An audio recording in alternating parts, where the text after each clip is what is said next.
अहमद बिलाल महबूब साहब, जो कह रही है तहरीक इंसाफ भी कि जी हम 11 तारीख से पहले ही एतमाद का वोट करा लेंगे, उसके बाद अदालती समाअत होगी और असम्बलियाँ तहलील कर दी जाएंगी, तो ऐसे ही होने जा रहा है या कहीं ना कहीं अब ये मामला टल ही गया है आपके ख्याल में? जी बहुत शुक्रिया। देखिए, पहली बात तो ये है कि आज आप पूछ रहे थे किसकी फतह हुई है, किसकी शिकस्त हुई है, तो मेरा ख्याल आज जो कुछ हुआ है उसमें सबको कुछ ना कुछ सेलिब्रेट करने के लिए मिल गया है। परवेज इलाही साहब तो यकीनन उनको बहुत कुछ सेलिब्रेट करने को मिल गया है। नोटिफिकेशन जो है वो सस्पेंड हो गया है और वो बाइख्तियार वजीर आला है, और सिवाय एक इख्तियार के बाकी सब इख्तियारात उनके पास मौजूद हैं, और उनकी डिसोल्यूशन ऑफ द असम्बली वो भी टल गई है। तो पीएमएलएन जिसने ये सारा खेल इसलिए रचाया था कि वो असेंबली की डिसोल्यूशन नहीं चाहती थी, तो चूंकि डिसोल्यूशन जो है आगे बढ़ गई है, लिहाजा वो भी सेलिब्रेट कर सकते हैं। और पीटीआई भी कह सकती है कि साहब देखिए नोटिफिकेशन गवर्नर का वो सस्पेंड हो गया, तो वो भी खुश हो सकते हैं। लेकिन हकीकतन अगर किसी को कुछ नुकसान पहुंचा है तो वो इमरान खान साहब के इस बयानियों को था जिसके तहत आज उन्हें असेंबली रिजॉल्व करनी थी, वो पोस्टपोन हो गया है और इतना डेफर हो गया है कि अब वो गालिबन दरमियान में रमज़ान आ जाएगा, इससे पहले कि ये सारे मराहल से निकल के वो अगर इस मकाम तक पहुंच भी जाएं कि असेंबली डिज़ोल्व कर सकें, तो फिर वो मौका नहीं होगा। रमज़ान आ जाएगा और रमज़ान के बाद फिर वो अर्ली इलेक्शन की जो कहानी है वो अपना असर खो देगी।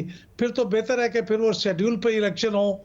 तो मेरे ख्याल में ये, मुझे तो लगता है कि मामला टल ही गया है, क्योंकि इसमें तमाम लोग जो है वो चाहते हैं कि टल जाए, तो वो टल ही गया है किसी हद तक। मुनीर फारूक, आप भी ऐसे ही देख रहे हैं कि मामला असेंबलियों की तहलील का टल गया, इलेक्शन अब जब भी होंगे पूरे मुल्क में एक साथ ही होंगे, या अभी भी खतरा बरकरार है? क्योंकि तहरीक इंसाफ कह रही है कि हम 11 तारीख से पहले ही एतमाद का वोट करा लेंगे और फिर जब अदालती फैसला आएगा असेंबलियाँ तहलील कर देंगे। देखिए शाहजेब साहब, अगर आप अदालती जो आज फैसला है उसका वो शॉर्ट ऑर्डर देखिए, उसका ऑपरेटिव पार्ट, तो अगर तो तहरीक इंसाफ ने एतमाद का वोट ले ही लेना था तो उनको चाहिए था कि अगर गवर्नर ने उन्हें वक्त दिया था 21 दिसंबर का, तो उस दिन बड़ा आसान था कि गवर्नर साहब को लिखा जाता चीफ मिनिस्टर की जानिब से कि जी आप हमें मुनासिब वक्त दीजिए, अदालती फैसलों की नजीर है, और गो के अदालत ने उस बात को इतनी लिफ्ट नहीं करवाई, लेकिन चलें आप हमें मुनासिब वक्त दीजिए और किसी नए वक्त का तयन कीजिए, हम एतमाद का वोट ले लेते हैं। मसला ये था, ये तो अब वो गोगलुओं से मिट्टी झाड़ने वाली बात है। ये एतमाद का वोट तो लेना ही नहीं चाहते थे पाकिस्तान तहरीक इंसाफ के दोस्त, और जनाब चौधरी परवेज इलाही साहब को उन्होंने आगे रखा हुआ था। अब मसला ये है कि अदालत ने गवर्नर का हुक्म, सस्पेंशन और अबेयंस के अंदर भी फर्क है। अबेयंस ये है कि उसका सिर्फ ऑपरेशन अभी तक रोका है, ना ही उसको तल्फ किया है, ना ही उसे कोई उस पर कोई उज़र लगाकर उसे सस्पेंड किया है, उसका ऑपरेशन रोका है और ये एक खास तारीख तक रोका गया है। इमरान खान साहब की जमात ने गुज़िश्ता रोज उनकी जानिब से, उनके करीबी जो रुफ़का हैं उनकी जानिब से कहा गया कि गवर्नर के पास तो इख्तियार नहीं थी, वो सेशन जो है वो चल रहा था, कैसे बुला सकते हैं, ये तो स्पीकर का फैसला है। क्या अदालत ने आज ऐसे किसी आर्गुमेंट को कोई एंटरटेनमेंट दी, कोई एंटरटेन किया? जवाब नफी में आता है, इसलिए कि वो, क्योंकि वो बात सिरे से बहुत बेतुकी थी। गवर्नर के पास इख्तियार था, गवर्नर ने एक्सरसाइज किया, हाँ वो थोड़ा डिले हो गया है, लेकिन इमरान खान साहब जरूर चाहेंगे। लेकिन जिस तरह भी अहमद बिलाल महबूब साहब ने पॉइंट आउट किया, अब शायद मामला खटाई में पड़ गया है। बहरहाल इमरान खान साहब आज की तमाम कार्रवाई के नेट लूजर हैं। तहरीक इंसाफ का जो बयानिया है वो पिटा है। वो जो कह रहे थे कि हमने असेंबली तहलील करनी है, ऐसा तो अब कुछ नहीं होने जा रहा। और जो सोच थी कि नहीं जी स्पीकर के पास इख्तियार है, गवर्नर के पास तो है ही नहीं, वो सोच आज बहुत बुरी तरीके से पिटी है। और अदालत ने वक्त दिया है अब जो अहम कॉम्प्लिकेटेड कॉन्स्टिट्यूशनल इश्यूज हैं उनकी इंटरप्रिटेशन के लिए कि वो आप 12 तारीख को आए तो हम सबको सुन। तो फिर अहमद बिलाल महबूब साहब, उस सूरत में ज़ाहिर नून लीग की तो तवक्कात आगे चली गई थी इस पूरे प्रोसेस में कि हम अपना वज़ीर आला पंजाब लगाने लगे हैं, तो अल्टीमेट विनर फिर परवेज इलाही साहब ही हैं, जो कह ही रहे थे कि मैं तो नहीं चाहता असेंबलियाँ तहलील हों, कि असेंबलियाँ तहलील नहीं होंगी और वही वज़ीर आला रहेंगे। ना तो इमरान खान का मकसद हासिल होगा, ना ही नून लीग जो बहुत आगे जाके सोच रही थी अपना वज़ीर आला लगा लें, ना उनको ये मकसद वो हासिल कर पाएंगे। जी बिल्कुल, ये बात फिलहाल तो ऐसे ही लगता है, लेकिन बहरहाल ये हकीकत है कि एतमाद का वोट उन्हें बहरहाल लेना पड़ेगा। वो डेफर हुआ है, वो मामला ख़त्म नहीं हुआ, क्योंकि एक बार गवर्नर ने अगर कह दिया है तो ज़्यादा से ज़्यादा आप यही कह सकते हैं ना कि वक्त हमें काफ़ी नहीं दिया गया, या इस सेशन के दौरान हमें नहीं कहना चाहिए था। लेकिन बहरहाल उन्हें एतमाद का वोट अब लेना पड़ेगा जब उन्हें कह दिया गया है।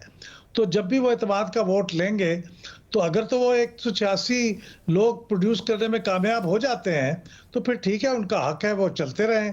लेकिन अगर वो नहीं करेंगे, तो फिर ज़ाहिर है वो वज़ीर आला नहीं रह सकेंगे।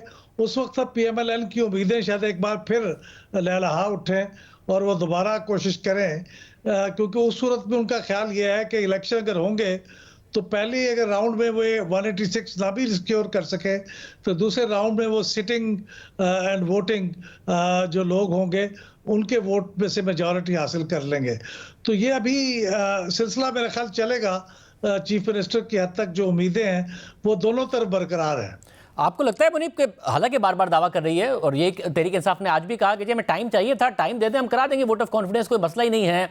काफ लीग भी कह रही है हमारे भी बंदे पूरे हैं, पीटीआई भी कह रही है पूरे हैं, 187 लोग हैं। क्या कोई मसला है ऐसा जिसकी वजह से अभी भी परवेज इलाही साहब खतरे में पड़ सकते हैं अगर इवेंचुअली उन्हें वोट ऑफ कॉन्फिडेंस लेना ही है?